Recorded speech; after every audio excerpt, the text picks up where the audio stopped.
I'm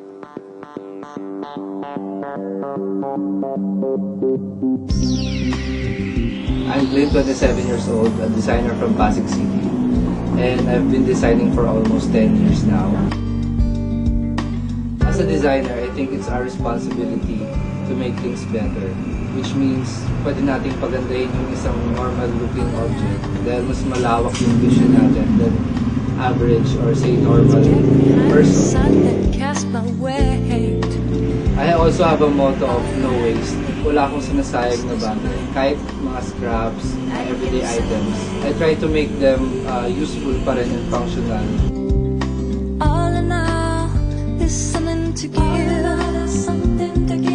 Actually, I started out as a visual artist, but I'm more inclined sa pop art. And yung mga influences ko doon, si Andy Warhol, si Keith Haring, si Roy Lichtenstein. So, as an artist, naging madali sa akin mag-transfer from art to fashion.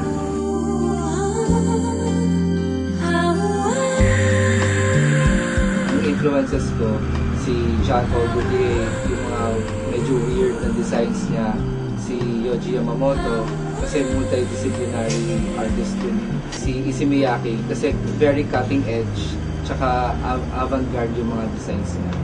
Locally, si Ivar Aceron, kasi yung sa mga layering niya, sa drapes and structure. Si Kay Torralba, kasi yung mga colors na ginagamit niya, fun, yung mga combinations niya. And finally, sa sleekness and sophistication naman, yung Rodriguez de Alba bespoke.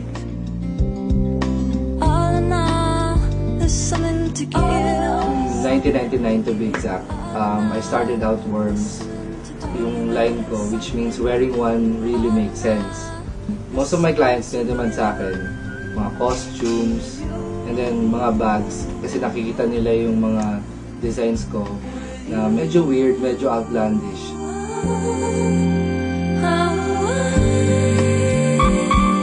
After Worms, napunta ako sa production design. So, ako naging in charge sa mga costumes, sa mga cast, sa mga movies, sa mga music videos, and nagkaroon na rin ako ng mga styling jobs.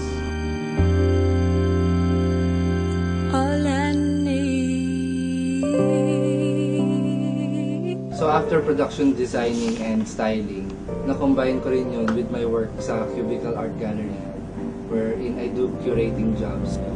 Curating means parang to arrange objects in a certain way na maganda sila. So parang kinombine ko rin yun with fashion, say parang mga fabrics, the way you put clothes together, kung ano yung mga mas bagay, kung ano yung materials na very workable.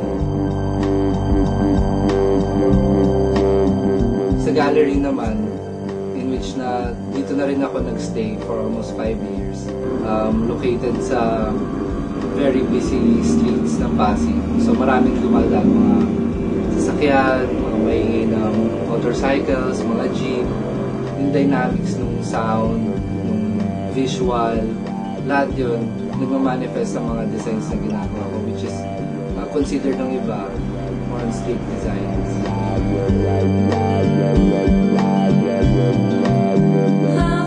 Yung tinitirahan ko, yung workspace ko, parang naging extension na rin ng ginagawa ko. So lahat ng art, ng fashion, as in parang nakakabit na sa akin. So talagang extension siya kung ano ako.